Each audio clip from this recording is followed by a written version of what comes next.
Sushant Singh case में आज ED रिया चक्रवर्ती से पूछताछ करेगी। रिया के खिलाफ ईडी ने मनी लॉन्ड्रिंग का केस दर्ज किया था। वहीं सुशांत के परिवार ने रिया पर सुशांत के अकाउंट से 15 करोड़ रुपए निकालने का भी आरोप लगाया है। वहीं अगले हफ्ते ईडी रिया के भाई शौविक से भी पूछताछ कर सकती है, जो कि सुशांत की 2 फर्म में डायरेक्टर थे। ईडी ने रिया से मुंबई में प्रॉपर्टी को लेकर भी दस्तावेज मांगे हैं। रिया के नाम मुंबई में एक फ्लैट बताया जा रहा है, जिसकी कीमत करीब 1 करोड़ रुपए बताई जा रही है।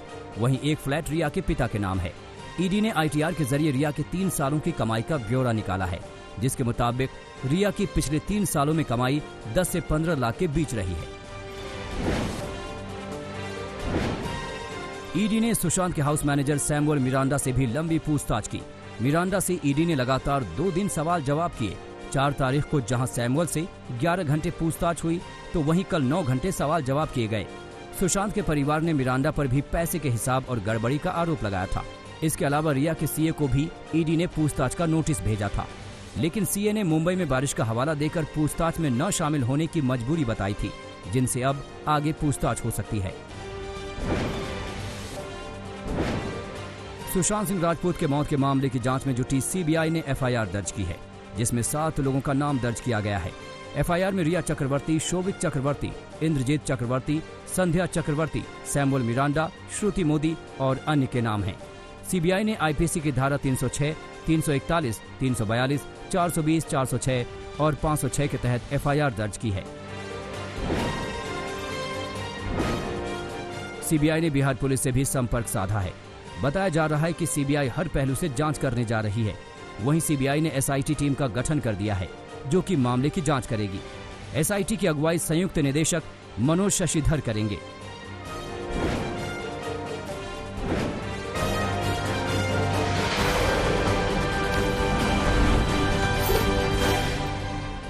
All India Muslim personal law board के बाद इमाम एसोसिएशन ने भी अयोध्या पर पुराना राग छेड़ दिया है। इमाम एसोसिएशन की तरफ से बयान जारी कर कहा गया है कि अयोध्या में राम मंदिर का भूमि पूजन असंवैधानिक है और बाबरी मस्जिद हमेशा रहेगी। समाजवादी पार्टी के सांसद शफीकुर रहमान ने भी यही सुर इख्तियार कर लिए हैं। इस पर योगी सरकार के मंत्री मोहसिन रजा ने पलटवार करते हुए मुस्लिम पर्सनल लॉ बोर्ड जैसे संगठनों को देश विरोधी करार दिया। अयोध्या के दलित महावीर के परिवार को राम मंदिर के भूमि पूजन का पहला प्रसाद दिया गया। मुख्यमंत्री योगी आदित्यनाथ पर जब 2019 लोकसभा चुनाव के दौरान प्रचार करने पर प्रतिबंध लगा था, उस दौरान वो महावीर के घर गए थे। महावीर को प्रधानमंत्री आवास योजना के तहत आवास मिला था। महावीर के परिवार ने पहला प्रसाद भेजने पर CM को धन्यवाद कहा है। राम मंदिर के भूमि पूजन के जश्न में महाराजगंज के एक हिंदूवादी नेता इतने उत्साहित हो गए कि हवाई फायरिंग कर दी और इसका वीडियो भी सोशल मीडिया पर डाल दिया। वीडियो वायरल पर पुलिस हरकत में आई और आरोपी को आर्म्स एक्ट के तहत गिरफ्तार कर सलाखों के पीछे पहुंचा दिया। राम मंदिर के भूमि पूजन के बाद जन्मभूमि में साफ सफाई का काम जारी है। टेंट और बाकी सजावट हटाकर जमीन को खाली किया जा रहा है। इसके बाद ही निर्माण कार्य शुरू कर दिया जाएगा। भूमि पूजन के बाद गुरुवार को ट्रस्ट के सदस्यों ने जन्मभूमि का दौरा किया। उधर राम मंदिर निर्माण के साथ ही अयोध्या जंक्शन की तस्वीर बदलने की तैयारी है। करीब 104 करोड़ के बजट से स्टेशन को मंदिर की तर्ज पर तैयार किया जाएगा। कोरोना के चलते इस बार मथुरा में हर साल की तरह कृष्ण जन्माष्टमी का भव्य समारोह आयोजित नहीं होगा। जिला प्रशासन ने आदेश जारी कर मथुरा में 11 अगस्त से 13 अगस्त को होने वाले श्री कृष्ण जन्माष्टमी पर होने वाले सभी सार्वजनिक आयोजनों को रद्द कर दिया है और मथुरा के मंदिरों में बाहर से आने वालों का आना प्रतिबंधित कर दिया गया है। लेकिन मंदिरों के अंदर ही कोविड गाइडलाइन के अनुसार परंपरागत तरीके से पूजा और श्री कृष्ण जन्मोत्सव के सभी कार्यक्रम आयोजित होंगे। राजस्थान के BSP विधायकों के मामले में हाईकोर्ट की सिंगल बेंच में ही फैसला होगा। पहले इस मामले की डबल बेंच में सुनवाई की मांग की गई थी, लेकिन गुरुवार को हुई सुनवाई में कोर्ट ने 11 अगस्त को सिंगल बेंच में सुनवाई जारी रहने का निर्देश दिया। उधर गहलोत खेमे के विधायक जैसलमेर के रिजॉर्ट में ही ठहरे हैं। महिला विधायकों ने रिजॉर्ट में ही मेहंदी रचाकर तीज की पूजा पाठ की। 14 अगस्त को राजस्थान विधानसभा सत्र शुरू होने तक गहलोत समर्थक सारे विधायक यहीं रहेंगे। पूर्व केंद्रीय मंत्री मनोज सिन्हा को केंद्र सरकार ने जम्मू कश्मीर का नया उपराज्यपाल नियुक्त किया है। मनोज सिन्हा गुरुवार को श्रीनगर पहुंच गए और आज पदभार संभालेंगे। इससे पहले जीसी मुर्मू ने एलजी पद से इस्तीफा दे दिया था। मुर्मू को नया सीएजी नियुक्त किया गया है।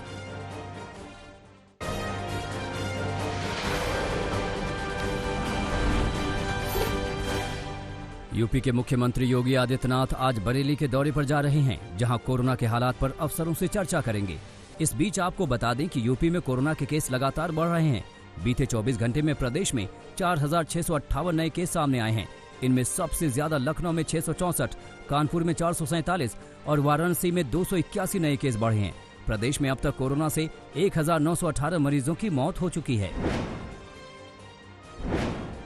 फिल्म अभिनेत्री दिशा पटानी के पिता जगदीश पटानी कोरोना संक्रमित हो गए हैं। हालांकि उन्हें कोरोना के लक्षण नहीं हैं, लेकिन रिपोर्ट पॉजिटिव आने के बाद उन्हें आइसोलेट कर दिया गया है। वो इस वक्त यूपी के बरेली में विजिलेंस में सीओ के पद पर तैनात हैं। एहतियातन उनके पूरे स्टाफ का भी टेस्ट कराया गया है। उत्तरकाशी जिले में भारत चीन सीमा से लगी आईटीबीपी की अग्रिम चौकियों पर कोरोना का अटैक हो गया है। बर्फीली चोटियों में तैनात 35 हिमवीर कोरोना पॉजिटिव मिले हैं। सेना के सूत्रों के मुताबिक अब तक आईटीबीपी के 60 हिमवीर कोरोना संक्रमित हो चुके हैं। सभी को आइसोलेशन में भेजा गया है। देश में बीते 24 घंटे में कोरोना के नए मामले 56,000 से ज्यादा बढ़े हैं। इस बीच कुल मरीजों का आंकड़ा बढ़कर 19,64,000 के पार हो चुका है। बीते 24 घंटे में देश में 904 कोरोना मरीजों की मौत हो गई। अब तक देश में 40,000 से ज्यादा मरीज कोरोना से जंग हार चुके हैं। महाराष्ट्र में 24 घंटे में एक बार फिर कोरोना के मामले 10,000 से ज्यादा बढ़ गए। इस दौरान 334 मरीजों की मौत हो गई। राज्य में कुल मरीजों का आंकड़ा 4,68,000 के पार हो चुका है, जबकि 30,000 से ज्यादा मरीज ठीक हो चुके हैं।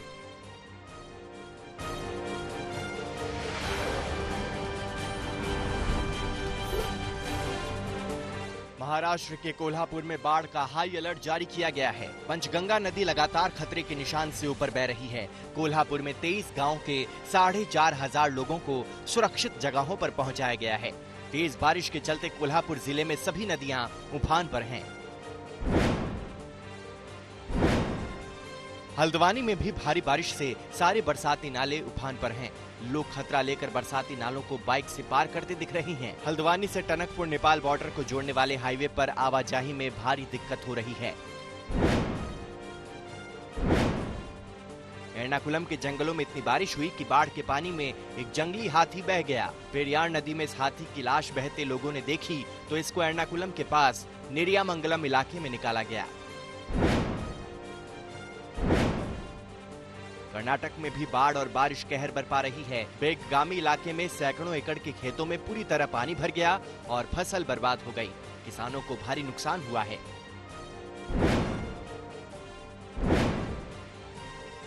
लखीमपुर में मोहाना नदी के उफनते पानी ने दर्जनों गांव में कहर बरपा दिया। नेपाल से आने वाली मोहाना नदी में लगातार पानी का स्तर बढ़ रहा है। उत्तराखंड के पहाड़ों पर हो रही भारी बारिश के चलते शारदा नदी का स्तर भी बढ़ रहा है। इससे लखीमपुर, पलिया और धौरहरा इलाकों में जमीन का कटना शुरू हो गया है।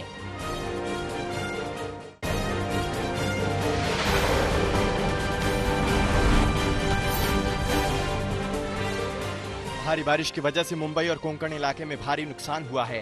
कोंकण रेलवे की एक सुरंग का हिस्सा भी बारिश की वजह से ढह गया और रेलों की आवाजाही में दिक्कत हुई। कुछ ट्रेनों के रूट में बदलाव भी करना पड़ा।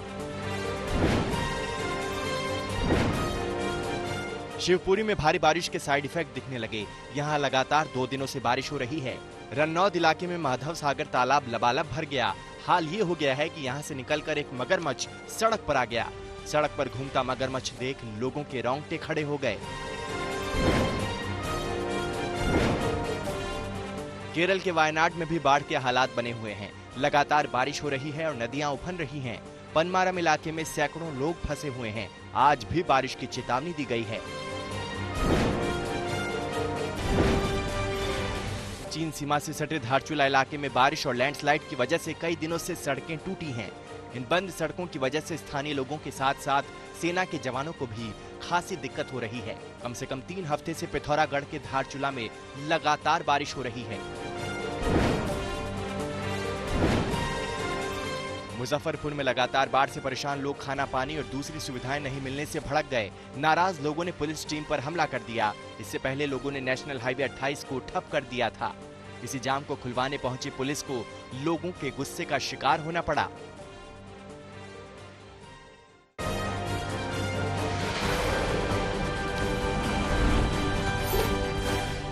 नाबालिग से रेप के मामले में दिल्ली पुलिस ने आरोपी को गिरफ्तार कर लिया है। आरोपी मंगोलपुरी का रहने वाला है और एक फैक्ट्री में काम करता है। उस पर 2006 में एक हत्या का आरोप भी दर्ज है। लड़की अभी एम्स में भर्ती है, जहां उसकी हालत गंभीर बनी हुई है। गुरुवार को मुख्यमंत्री अरविंद केजरीवाल लड़की का हालचाल लेने पहुंचे, जहां कांग्रेस कार्यकर्ताओं ने उनका घेराव किया। मिर्जापुर में एक बार फिर यूपी पुलिस की किरकिरी हुई। विंध्यवासिनी मंदिर परिसर में एक पंडा को गिरफ्तार करने गई पुलिस टीम को दौड़ाकर पीटा गया।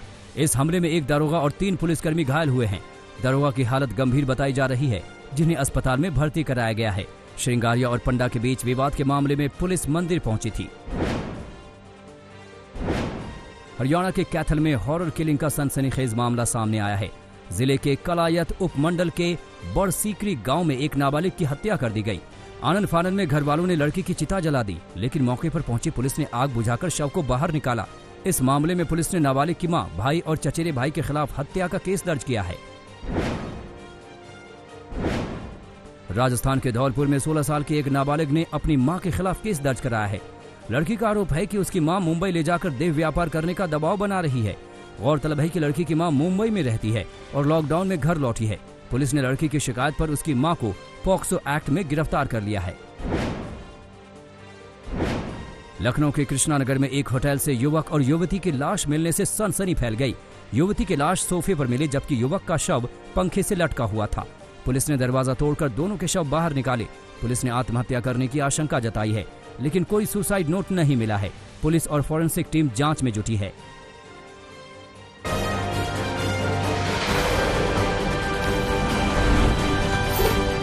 लखनऊ पुलिस ने ऑनलाइन फ्रॉड करने वाले एक बड़े गिरोह का पर्दाफाश किया है। पुलिस ने झारखंड के जामताड़ा से 9 साइबर अपराधियों को गिरफ्तार किया है। ये पेंशन चालू करवाने के नाम पर लोगों को फोन कर उनकी बैंक डिटेल मांगते थे, फिर खाते में जमा रकम हड़प लेते थे। इनके पास से 3 लाख की नकदी भी बरामद की गई है। एक युवक ने अपने खाते से 50 लाख की रकम गायब होने की शिकायत पुलिस में की थी। उसी के बाद पुलिस ने इस गैंग को दबोचा है। दक्षिण कश्मीर के कुलगाम में आतंकवादियों ने बीजेपी नेता और सरपंच सज्जाद अहमद की गोली मारकर हत्या कर दी। वो माइग्रेंट कैंप में अपने घर से निकले थे, तभी उन पर आतंकियों ने हमला किया। बीते 2 दिन में घाटी में बीजेपी नेताओं पर यह दूसरा बड़ा हमला है। 4 अगस्त को अखरान इलाके में सरपंच आरिफ अहमद की गोली मारकर हत्या कर दी गई थी।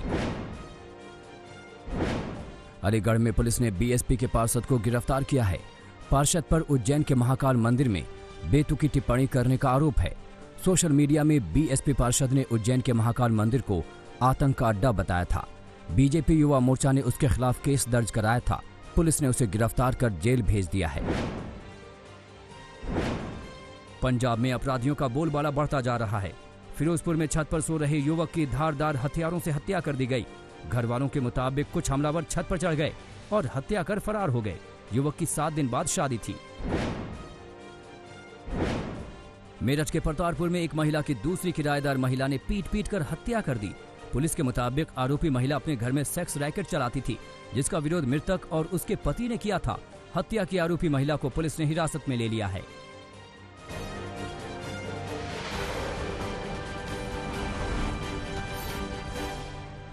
अमेठी में एक मामूली जमीन के विवाद में 2 पक्षों में ऐसी भिड़ंत हुई कि बीच बचाव कर रहे एक बुजुर्ग को जान गंवानी पड़ी। बुजुर्ग पर पड़ोसियों ने लाठियों से हमला किया था। बुजुर्ग को सिर में चोटें आईं, जिससे अस्पताल ले जाते वक्त उनकी मौत हो गई। प्रयागराज में अतीक गैंग के 2 गुर्गे गिरफ्तार कर लिए गए। इनके नाम आशिक उर्फ मल्ली और मोहम्मद अरमान हैं। मल्ली पर 19 केस दर्ज हैं और वो मोस्ट वांटेड हिस्ट्री शीटर है। इसी तरह अरमान पर भी 7 केस दर्ज हैं।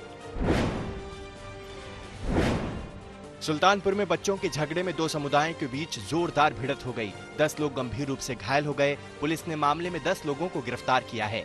मारपीट के बाद गांव के लोगों ने सुलह के लिए पंचायत बुलाई थी, लेकिन यहां बात और बिगड़ गई और पंचायत में ही दोनों पक्षों के लोग एक दूसरे के ऊपर लाठी डंडे बरसाने लगे।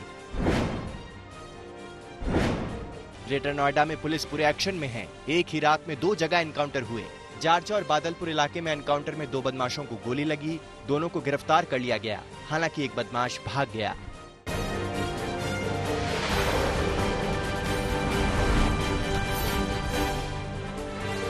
लेबनान में धमाके का सन्न करने वाला वीडियो सामने आया है। दुल्हन के फोटोशूट के बीच ही ब्लास्ट हुआ और कैमरे में लाइव धमाका कैद हो गया। हालांकि अच्छी बात यह है कि ब्लास्ट वाली घटना में दुल्हन बाल बाल बच गई। वीडियो में शुरू में सब शांत दिख रहा है। दुल्हन फोटो शूट करा रही है। अचानक अफरा तफरी मच जाती है। वीडियोग्राफर भागने लगता है। दुल्हा दुल्हन बचने के लिए भागने लगते हैं। बेरूत में मरने वालों की संख्या 130 के पार है। 5000 से ज्यादा लोग घायल हैं। धमाके की अलग अलग थ्योरी सामने आ रही है। एक थ्योरी ये कह रही है कि जहां हजारों टन अमोनियम नाइट्रेट रखा था, उस गोदाम के पास ही पटाखे की फैक्ट्री थी। पहले फैक्ट्री में आग लगी, फिर उसे अमोनियम नाइट्रेट तक आग पहुंची। दूसरी थ्योरी ये कह रही है कि जब गेट को ठीक करने के लिए वेल्डिंग का काम चल रहा था, तभी आग लग गई। फिलहाल धमाके की जांच जारी है। बेरूत में राहत और बचाव का काम जारी है। मलबे से शव निकाले जा रहे हैं। 2 दिन बाद भी तबाही का मंजर है। बेरूत में अभी कैसे हालात हैं? आज तक संवाददाता आंचल वोहरा की ग्राउंड रिपोर्ट से जानिए। खुद आंचल का घर इस धमाके में बुरी तरह क्षतिग्रस्त हो गया है।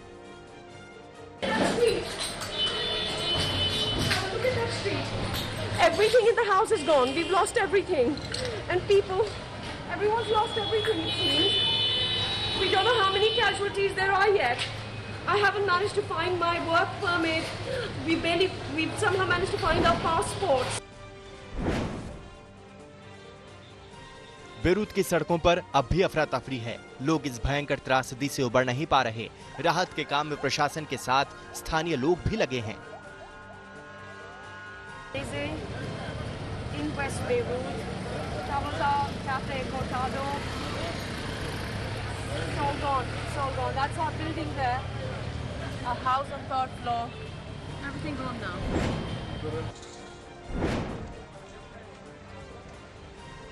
इस दौरान चेन्नई में गोदाम में रखे 740 टन अमोनियम नाइट्रेट पर भी सवाल उठे। चेन्नई के कस्टम अधिकारियों ने भरोसा दिलाया कि सुरक्षा का पूरा ख्याल रखा जाता है। चेन्नई से 20 किलोमीटर दूर एक गोदाम में अमोनियम नाइट्रेट रखा है।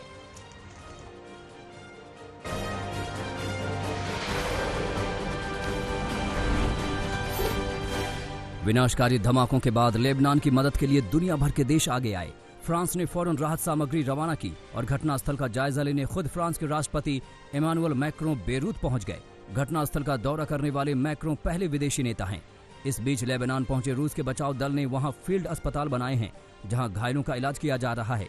रूसी स्वास्थ्य कर्मी यहां कोरोना टेस्टिंग लैब भी स्थापित करेंगे।